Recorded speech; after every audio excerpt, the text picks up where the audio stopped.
जुड़े हुए हैं और काफ़ी समय से जुड़े हुए हैं उनको पता है कि दरखास्त का महत्व क्या होता है, दरखास्त क्या है और क्यों लगानी चाहिए। लेकिन जो व्यक्ति अभी नए हैं या बालाजी दरबार जाना चाहते हैं या जिनको दरखास्त के बारे में नहीं पता है, उनको एक जानकारी दे दूं कि दरखास्त अति महत्वपूर्ण है, क्योंकि दरखास्त से ही आप अपनी समस्या बालाजी महाराज के चरणों तक भेज सकते हैं, बता सकते हैं और दरखास्त के माध्यम से आप अपनी समस्या बालाजी के चरणों में रख सकते हैं। दरखास्त का मतलब होता है अपनी कोई भी समस्या बाबा के चरणों तक पहुंचाना, दरखास्त के जरिए उनको बताना, बाबा को अपनी समस्या कन्वे करना, बाबा तक अपनी समस्या बताना, यानी कि अपनी बात को बाबा के सम्मुख प्रस्तुत करना। यह दरखास्त का महत्व है। अब दरखास्त कितने प्रकार की होती है? दरखास्त जो है लगाने का तरीका एक ही है, लेकिन दरखास्त कई प्रकार की हो सकती है। जैसे पहुंचने की दरखास्त अलग प्रकार से लगती है, आने की दरखास्त अलग प्रकार से लगती है, संकट वाले दरखास्त अलग प्रकार से लगाते हैं, मनोकामना की दरखास्त अलग प्रकार से लगती है, और किसी भी कारण काम को लेने के लिए जो दरखास्त लगती है वो अलग प्रकार से लगती है। ऊत पितृ पवित्र देवताओं के लिए, कुल देवताओं के लिए दरखास्त अलग प्रकार से लगाई जाती है। अब वो प्रकार क्या हो सकते हैं वो मैं इस वीडियो के माध्यम से आपको ही बता रहा हूं। चलिए देखिए, सर्वप्रथम वहां पर जब आप मेहंदीपुर बालाजी धाम जाते हो तो जैसे ही आप मेहंदीपुर बालाजी पहुंचते हो, सबसे पहले वहां पर पहुंचने की दरखास्त लगती है। पहुंचने की दरखास्त कैसे लगेगी? 10 रुपए ले लेने हैं। क्या कर 10 रुपए आपको ले लेने हैं और इस प्रकार आप उसको फोल्ड कर लेंगे। देखिए, इस प्रकार आपने 10 रुपए फोल्ड कर लेंगे। फोल्ड करने के बाद अपने माथे पर रखेंगे बालाजी महाराज, भैरव बाबा, प्रेतराज सरकार, दीवान सरकार का, सीताराम जी का, समाधि वाले बाबा का और घाटे की सभी शक्तियों का आपको मन में स्मरण करना है।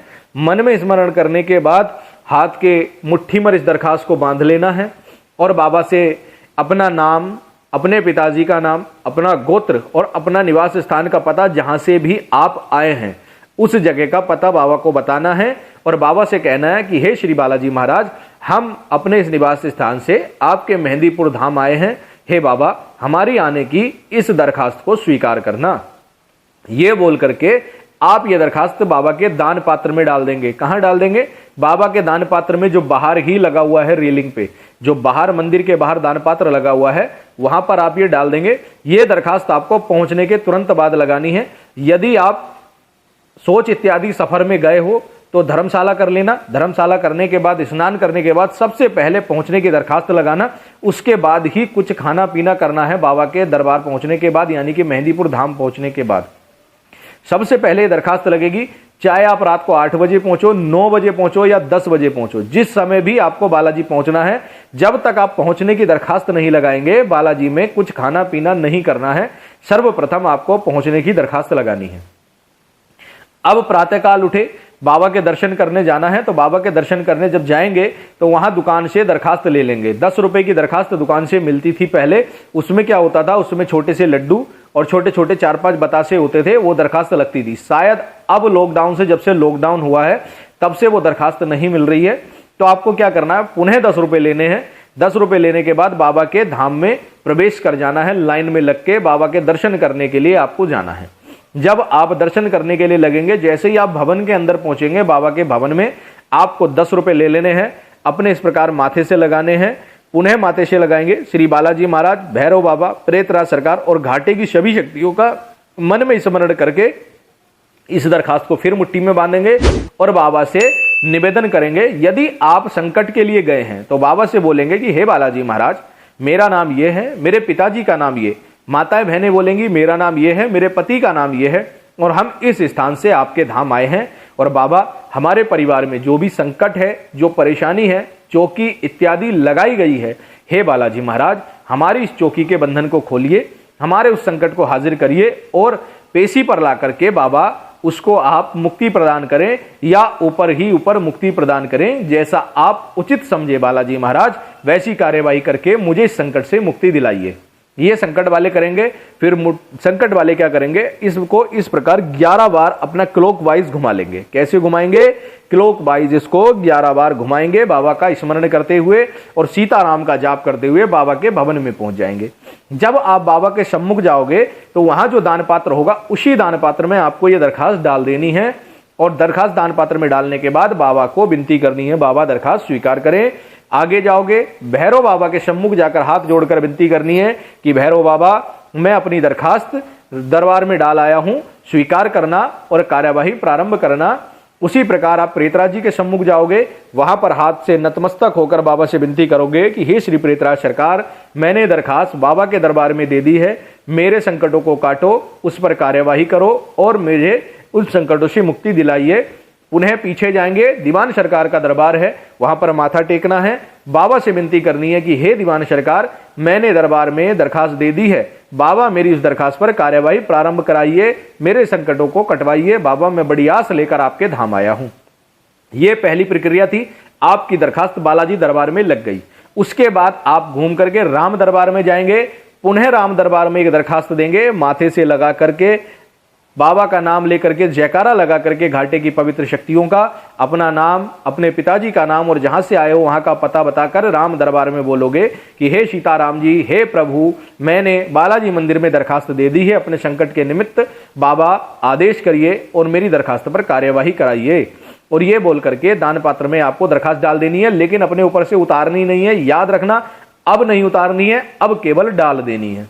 उसके बाद समाधि वाले बाबा पर जाओगे, वहां पर जाकर भी पुनः ऐसी दरखास्त लगाओगे, माथे से लगा करके और अपना नाम पता बता करके जहां से आप आए हो, समाधि वाले बाबा को भी सेम दरखास्त लगाओगे कि हे बालाजी महाराज, हे समाधि वाले बाबा, मैं आपके सम्मुख ये दरखास्त अर्पण कर रहा हूं, अभी अभी मैं बालाजी दरबार में अपने संकट के काटने के लिए दरखास्त लगाकर आया हूं, हे समाधि वाले बाबा, मेरी उस दरखास्त को आप स्वीकार करा दें और मेरे ऊपर कार्यवाही करवाएं, मुझे संकट से मुक्ति दिलवाइए। इस प्रकार आपको 3 जगह दरखास्त देनी है, बालाजी दरबार, राम दरबार और समाधि वाले बाबा के दरबार में। ये संकट वालों की दरखास्त लगेगी। इस प्रकार जो दरखास्त संकट वाले लगाएंगे उनके संकट की हाजिरी भी होगी, संकट खुलेगा भी और जल्द से जल्द कट भी जाएगा। अब बात करते हैं, यदि आपको किसी मनोकामना हेतु, यदि अपने पितरों के हेतु या किसी प्रकार की समस्या है, जैसे ऋण की समस्या, नौकरी की समस्या, शादी की समस्या, संतानहीनता है या किसी भी प्रकार की समस्या है, उसके लिए दरखास्त कैसे लगाएंगे?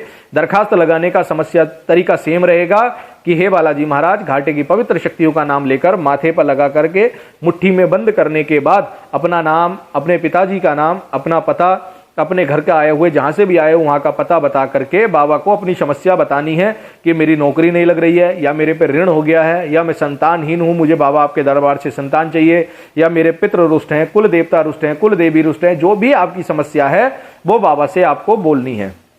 और सीताराम का जाप करते हुए बालाजी के दरबार में चले जाना है और बिना उतारे यह दरखास्त आपको बाबा के दान पात्र में डाल देनी है। यदि मनोकामना की दरखास्त है तो आप अपने ऊपर से नहीं उतारेंगे, ये याद रखना। कोई भी व्यक्ति मनोकामना की दरखास्त अपने ऊपर से नहीं उतारेगा, डायरेक्ट बाबा के दरबार में जाकर आपको लगा देनी है।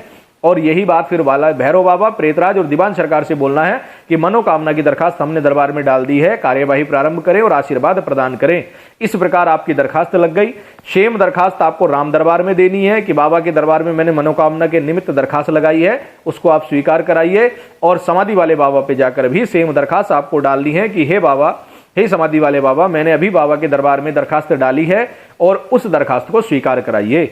ये आपकी समस्या को लेकर के दरखास्त लग गई। इस प्रकार की जो दरखास्त लगाते हैं उनकी बाबा शीघ्र, अति शीघ्र सुन लेते हैं। ध्यान से वीडियो देखना। और अगर आपको वापसी की दरखास्त लगानी है तो वो कैसे लगानी है? सेम अपना जो भी सामान है आपका धर्मशाला में, वो सामान लेकर के रेडी हो जाइए। रेडी होने का मतलब है कि आप उस सामान को लेकर के आ जाइए अपने साथ, मंदिर के सम्मुख पहुंचिए, 10 रुपए लेना, माथे से लगाना और अपना दिल से बालाजी महाराज का स्मरण करना। अपना नाम बताएगा वो व्यक्ति जो वापसी जाना चाहता है, अपने पिताजी का नाम बताएगा और किस स्थान पर वापस जाना चाहता है उस स्थान का पता बताएगा कि बाबा मैं अपने धाम, अपने घर इस स्थान पर जा रहा हूं। बाबा कोई भी संकट, कोई भी व्याधा, कोई भी परेशानी या किसी भी प्रकार का कोई भी संकट मेरे साथ ना निकले, यहीं पर उसको रोक कर रखना। मेरे साथ केवल आपकी पवित्र शक्तियां साथ जाएं। अपना आशीर्वाद मुझे प्रदान करना और मेरे कार्य में सफलता प्रदान करना और सकुशल मैं अपने निवास स्थान तक पहुंचूं। ये बोलने के बाद बाबा के दान पात्र में यह दरखास्त डाल देना। राम दरबार में हाथ जोड़कर विनती कर लेना कि हे प्रभु श्री सीताराम, मैं अपने धाम, अपने घर वापस जा रहा हूं या इस स्थान पर जा रहा हूं। बाबा कोई भी संकट, कोई भी परेशानी मेरे साथ ना जाए। ये विनती करके आप सीधे अपने धाम के लिए निकल लेंगे। जो खाना पीना है, जो कुछ करना है दरखास्त लगाने से पहले करना है। दरखास्त लगाने के बाद अब आपको घाटे में कुछ भी नहीं खाना है, केवल मेहंदीपुर बालाजी धाम से घर के लिए निकल लेना है बिना पीछे देखे। आप सीधे घर से बाहर निकल जाइए और सीधे अपने घर के लिए निकल जाइए। ये पहुंचने की दरखास्त लगेगी। हाँ, एक बात और बता दूं, यदि 4 व्यक्ति गए हैं, पहुंचने की और वापसी की दरखास्त व्यक्तिगत लगती है और समस्याओं की आप जितनी चाहे उतनी दरखास्त लगा सकते हैं। एक दिन में 10, 20, 50, 100 जितनी दरखास्त आपको लगानी है आप अपनी समस्या को लेकर लगा सकते हैं। दरखास्त की कोई लिमिट नहीं होती, एक समस्या के लिए एक ही दरखास्त लगती है। यह याद रखना, एक समस्या को लेकर एक ही दरखास्त लगेगी। एक दरखास्त में सारी समस्याएं नहीं बोली जाती। कोई भी एक समस्या हो, चाहे वो ऋण की हो, संतान की हो, या जो भी समस्या आपकी है, संकट की है, तो एक समस्या को लेकर एक दरखास्त लगेगी। यदि आपके पास 10 समस्याएं हैं तो आप 10 दरखास्त लगा सकते हो। बाबा के यहां दरबार में कोई मनाही नहीं है और आपका ऐसा नहीं है कि वो दरखास्त स्वीकार नहीं होगी, वो दरखास्त भी स्वीकार होगी। वो दरखास्त भी आपकी स्वीकार होगी और उस दरखास्त से भी आपको लाभ मिलेगा। ठीक है ना। जिसको अभी भी दरखास्त के बारे में समझ में ना आया हो, वो वीडियो को बार बार रिमाइंड करके देखे, बार बार देखे। और मैं एक बात और बता दूं, दरखास्त लगाते समय पता आप वहां का बताएंगे जहां पे आप रहते हो, जहां पे आपका जन्म हुआ वहां का भी बताएंगे। और यदि आप कहीं नौकरी करते हो रह के, तो वहां का पता भी आपको देना है। वो इस प्रकार देना है कि बाबा मेरा जन्म स्थान ये है, परंतु मैं यहां पर कार्यरत हूं, यहां पर रह रहा हूं, इस जगह से आया हूं। चाहे वो आप दिल्ली से आए हो, मुंबई से आए हो, आगरा से आए हो, या किसी भी विभिन्न प्रांत से आए हो। यदि आपका जन्म स्थान कहीं और हुआ और आप कहीं और रह रहे हैं तो